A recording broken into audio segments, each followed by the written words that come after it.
Hey friends, it's Jen and I am back with sketch number 2. This sketch has 2 square photos in the center surrounded by a bunch of layers of paper. And you can see that there are different shades. That's just to delineate the different layers. Of course, each shade could mean that that's a lighter colored paper, and then that one's a little bit darker and a little bit darker, and then the darkest at the back if you want it to. The title is right on top of the layers above the photos, and the journaling below the photos and the layers. And then you can see that there is a mat around the entire layout. Now I happened to have these 2 square photos. Now these are from 11/11/11. So me and my daughter took a photo at 11:11 a.m. on 11/11/11, so November 11th, 2011. And so these photos are at a time when Instagram was brand new-ish, and I was putting these frames on all my photos. And so this is all I have the photos like right now is with these frames. So I'm going to work with it even though one has a cream frame and one has a black frame. I'm just going to work with it. And I have pulled a bunch of papers that I'm going to use for my layers that have to do with the theme of this layout, which I mentioned is 11/11/11. So I have this one paper that has a bunch of clocks on it, and I plan to cut out a bunch of these clocks. I thought about putting it into the layers, but because this is a really distressed and soft tone, it doesn't match with the other papers I pulled as much, but if I cut out just the cream clock, it will be just fine. So the other papers that I pulled are this one these are all scraps. So I'm going to mention this several times as I go throughout these sketches, but anytime that you see these layers, it's a great way to tie in some of your scraps. So just pull some scraps that kind of match together, and it's a great way to create layers. So this is from Creative Agenda by Caitlin Schaefer, and it's a little bit older. I think it's from 2014, not super old. And I just liked the idea of check marks and pins. I pulled some paper that looks like newspaper. This seemed like it was not necessarily a historic event, but it's not something that comes around all the time. I pulled just some black just for a contrast. I liked this paper with the rulers because it kind of is the measurement aspect, and I liked the idea of thinking about measuring time. And where I got most of the color scheme from was this pattern paper, which I plan to cut out the 11s or the 1s out of so that I can do my title with it. And I think I pulled, and maybe I didn't. I have the 6x6 paper pad of the Maggie Holmes Shine collection, which is where this paper comes from. And it has that paper smaller too. So I think I'm going to use both sizes to create my title, but we'll see if it's a little bit too much once I get going. I also pulled this one from that same pattern paper pad so that I could cut out the November. And then I just pulled a couple of embellishments that I found that are die cuts that have to do with time or November, or that I thought would work with this camera. So I might pull in some of those. And then I have various sticker sheets off to the side that I might pull in as well. This is from the same collection as this, and it had some of the same colors, so I decided to pull it. And then some Maggie Holmes papers, or stickers. And I'll go through those as I use them if I decide to. For my background, I'm going to just use white cardstock so that everything can pop against it. And as it shows in the sketch, there is a border around it, and I'm going to stay true to that, and I'm going to put this paper from Allison Kreft, an Echo Park paper that's from Capture Life. I'm going to use this as a border, so the black border will help to ground all of the bright color in the center. So I'm going to go ahead and cut out the 1s for my title and see how I might want to layer some of these papers up behind my photos and come back and show you what I'm doing. Okay, so I've gone ahead and cut down my cardstock so that it fits nicely onto the base layer. And then I've also gone ahead and layered up some papers. And I wanted to go through a few things that I was thinking as I layered these papers up. First of all, the sketch has made it so that if you're not super good at layering, you could follow this just exactly and cut the layers so they look just like the ones on the sketch so that you can get your layers just right. Because I know that some people struggle with how to layer papers together to make them look good. But if you're comfortable with layering, just go ahead and go for it, which is what I did. Is I just went ahead and layered a bunch of papers up. It doesn't look exactly like the sketch.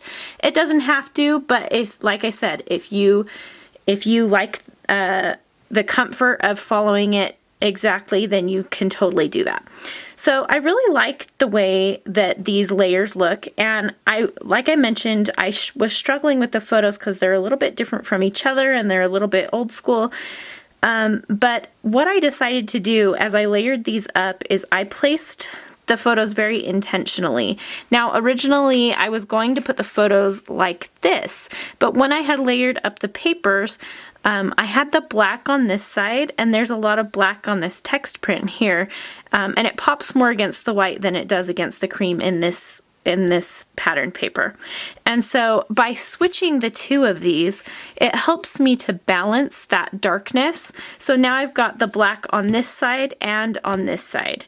And then I've got the cream on this side and on this side. So this photo kind of matches this paper, and this photo kind of matches this paper, if that makes sense.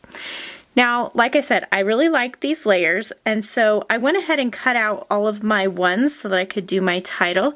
And the plan was to put my title right here above the photo so that it said 1111 on 111111. And I had these arranged in a way that there was a different color with each one.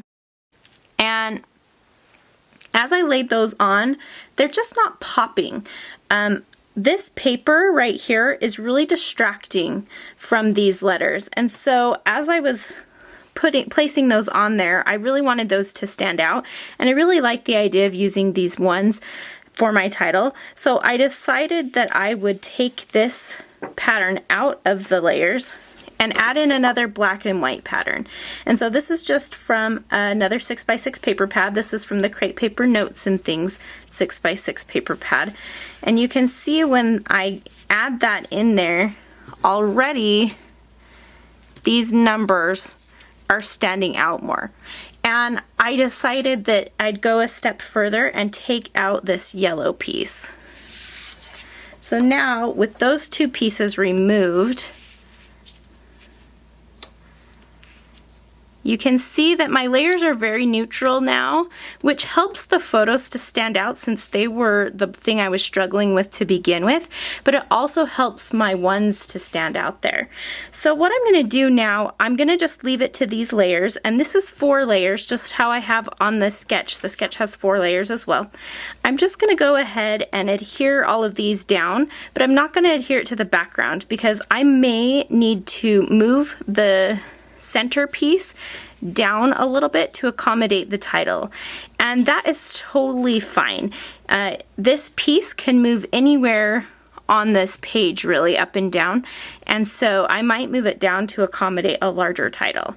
So don't be afraid to move things as you need to accommodate the spacing that you need. So I'm gonna go ahead and get this all stuck down, and then I'll come back and show you how we're gonna finish up the title. Okay, so I've gotten things stuck down. I didn't stick down the main photo block because I am still maybe going to move it up or down or around to accommodate my title. And so I thought I had wanted the title to be centered and then do the words 1111 on 111111 like this. But I think instead of doing it that way, I want to scooch these ones over and stick this next to it, so right before it. But you can see it's a little too long. The numbers end before the edge of these layers, and so I want that same thing to happen with these letters. And so I'm just, because I have this on wax paper, I can just rip that in half. And I think what I'm going to do is something like this, where it's 1111 on 111111. But I don't want these to be cream. To be they're like a craft color. I want them to be, I think, this bright pink color. And so I've pulled out some paint, and I pulled out a couple of colors because I think I'm going to need to mix them together to get this kind of pinky red color that I want for these letters. And so I have a Teflon coated mat, and you can see I haven't cleaned it. But what I'm going to do is put some paint on here, just a little bit. And I'm going to mix a little bit of this coral color in with it because it needs a bit of that. Oops. Need to shake that up.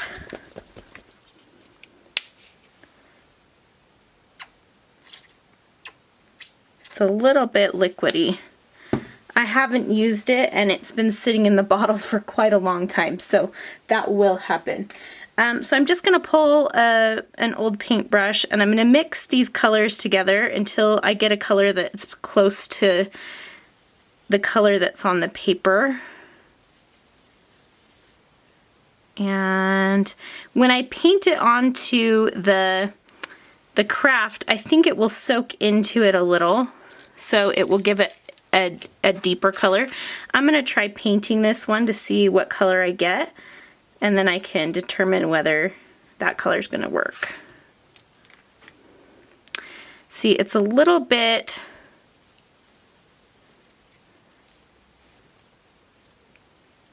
too pink. I think it needs a little bit more of this orange color. I think that will work. So I'm going to go ahead with this kind of color that I've mixed. So I'm going to let that dry, and I'm sure that they'll dry a little bit of a different color than what they are right now. But I'm just going to set this aside for a second. And what I want to do is I'm going to pop all of these up on foam squares, and then I have a set of thickers that came out with this same collection that look very similar, and they have these little dots on them, and that's what I'm going to put in between the numbers here. So I just am going to see what that looks like, and if that's going to be enough of a contrast against the back. And I think it will. I think that will work.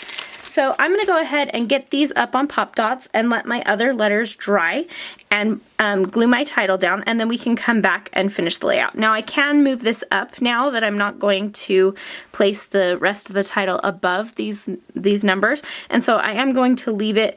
It's a little bit lower than it is in the sketch, but not much, so you can see that here. So the sketch would maybe have it up here more. I'm just moving it down a little bit to accommodate those ones. Okay, so I went ahead and stuck down my numbers here, and I just loosely placed these numbers on top. I haven't stuck them down yet because I was thinking about where I might want to put my embellishments.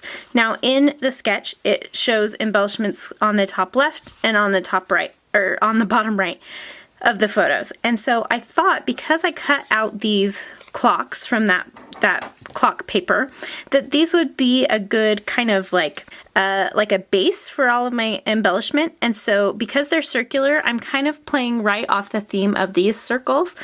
And I thought that one could fit nicely right here to kind of fill in the gap where the word on is a little bit shorter than 1111 there. And this can kind of fill in that gap there.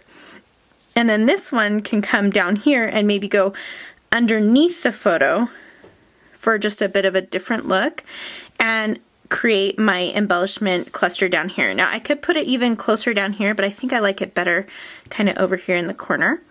And then that will start where my embellishment's going to go. So I'm going to get these things lightly stuck down. I might put this up on Pop Dots, so I don't think I'll adhere that one just yet. But I'm going to go ahead and put my journaling here, and I'm just going to do a line or two. I don't have a lot to say about these photos. Quite honestly, this was a while ago. This was almost 5 years ago, and I don't remember a whole lot about this time specifically. And so I'm just going to write, "This is us right here, right now." something simple like that. And I'm just going to do that right here. So I'm just going to handwrite it, and it's going to be really simple. So I'm going to go ahead and do that journaling and get these other things stuck down a little bit. And then I will show you what I'm going to embellish the rest of the layout with. Okay, so I pulled out all of my embellishments that I had pulled at the beginning that said November on them. And I've got these 3 really squarish items, and I thought about maybe placing the word November underneath where the clock is, like this. And I think something like that could definitely work if I wanted to do that on both sides. But I'm thinking that I want to not do that. And so I also have this little word that says November that could go really anywhere. It could go down here right below my journaling, which, like I said, I was going to keep it simple, and I did. Or it could go somewhere over here, which I like as well.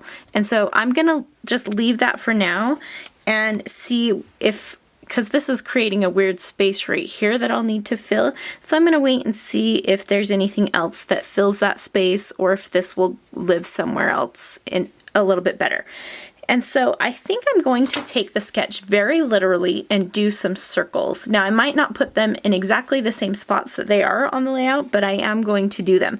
So I found this circle that says Friday, and I looked it up online, and 11/11/11 was on a Friday. And so I thought that would be a fun circle to include somewhere. Now I don't know if it will be up here or if I'll put it down here. I could see it going anywhere really. But I also found that I have a couple of sticker sheets that have circles on them. So this one has some that said Lucky, Dream, and Treasure. And I thought treasure might be nice to bring in a little bit of that yellow color. And so I'm just going to kind of play with these different circles and see what I can find. Okay, so I'm nearly finished. That I decided to just pull 2 of these kind of bronzy gold chipboard circles that are from Studio Calico, and I'm going to place those on the top and the bottom. And then to bring some of this yellow up to the top, I found this little I Love Us sticker, but that made me want to bring some of the pink and the yellow to the bottom as well, and the dark pink and the blue as well. So I am just kind of playing around with, this was that vellum piece, and I just stapled it to a label sticker, and I like the way that looks, and I thought it might be fun to kind of overlap the circle with it so that it kind of all ties together.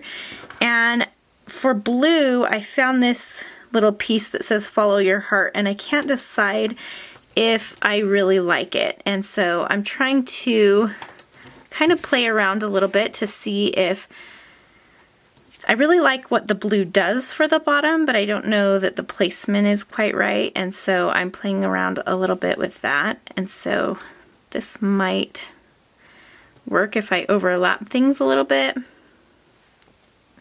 I kind of like that.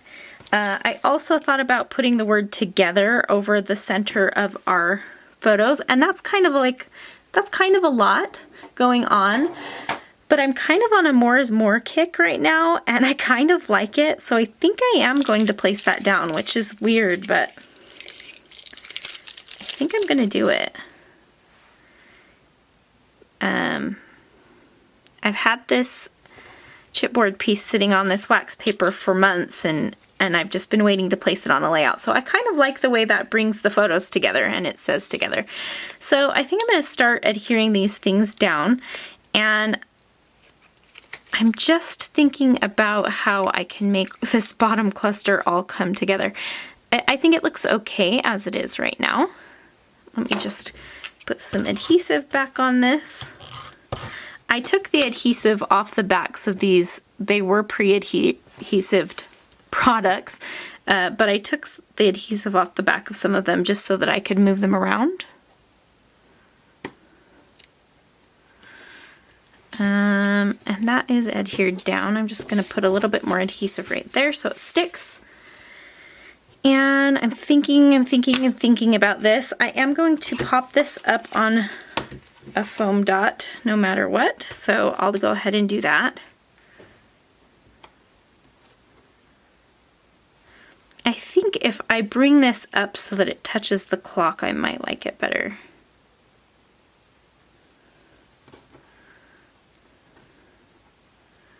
Yeah, I think if I just put everything really close together, it's gonna work. So I'm just gonna put a little bit of extra adhesive on this chipboard piece since I've been playing around with it a lot. And I'll put a little extra adhesive on the back of this since I put a staple through it. And I'm gonna make this circle overlap the circle as well as the November. And then the word hooray can go a little bit off to the bottom side.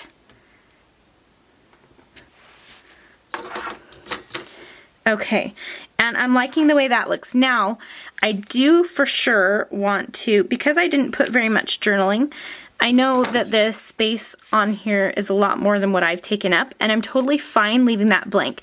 Anytime that you have a lot to say, you can always make room for more journaling, and if you don't have very much to say, then you can just leave it empty. Or you can fill it with something else. But I do want to stamp November 11th, 2011, and I think that I'm going to stamp it in multiple places on the layout. So I'm just going to pull out some black ink. I'm going to stamp it right here. I think I'll stamp it a few times. And I'm also going to stamp it up here at the top in this little space, maybe a few times. And one more right there. Okay, I went a little overboard on the stamping, but I'm okay with it. And I think that I am going to, I'm trying to decide if I want to do a little bit of paint splatters. I know that every layout doesn't need that, but anytime I add gold, it tempts me to add some gold Heidi Swapp color shine to my layouts. But I think I am going to actually sprinkle just a little bit of blue. Okay, so I'm just going to test my mist on this scratch paper to see if it's going to be, oops, a color that I want. I'm getting a lot out of here. I think when I shook it, the lid wasn't on all the way. Okay, so that kind of gives me that deep blue, which I was searching for, and so I think I am going to just sprinkle that lightly, a little bit down here, and a little bit up here at the top. Just gonna keep it really kind of light here, and I did spill it on the side, you can see. That's okay. And I really actually think I'm gonna add some pink as well. Sometimes when you sprinkle mist in a few different bright colors instead of just gold or black, it kind of gives the feeling of confetti or a celebration. And because this layout is kind of about celebrating 11/11/11, I am gonna do a little bit of yellow in here with that. And a little bit of pink as well. So I just want to find the right kind of pink. I don't want it to be too much of a orangey pink, and I have a lot of orangey pinks, and so I'm just going to make sure I have a good color before I sprinkle that. I think that this is kind of bright, but I'm going to do it anyway. Yeah, I think that really gives the feel of kind of confetti, and it gives a celebratory look, and so I am happy with that. So it almost feels like a New Year's layout with the different clocks and the splatter that looks like confetti. But you can see that I definitely scaled down the journaling and added a few other bits and pieces in here, and I'm really happy with the way that this one turned out. So I hope that you'll check out Tracy's layout for this sketch, and we will see you in lesson number 3.